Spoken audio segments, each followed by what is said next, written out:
আসসালামু আলাইকুম রহমতুল্লাহি বারাকাতু। অনেকদিন পরে একটি ইউটিউবে ব্লগ ভিডিও নিয়ে আসতেছি আমি।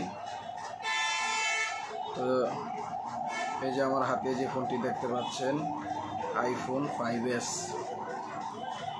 এই ফোনটির দাম এক সময় 84,000 টাকার মতো, 65,000 টাকার মতো ছিল। যাই হোক, ইউএস ভেরিয়েন্টের এই ফোনটি আমার ছেলে আসার দিয়ে দেখেন কী করছে। অনেক দিন ইউজ করছি এই ফোনের, অনেক ভিডিও আমি টিকটকে বা ফেসবুকে আপলোড করছিলাম।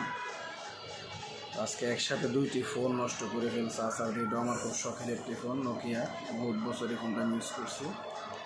এই ফোনটা আসার দিয়ে দেখেন কী করছে।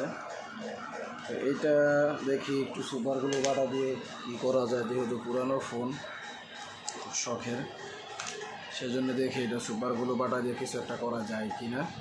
যদি করতে পারি, চালু করতে পারি, তাহলে অবশ্যই আরেকটি ভিডিও দিয়ে আপনাদের মধ্যে জানাবো।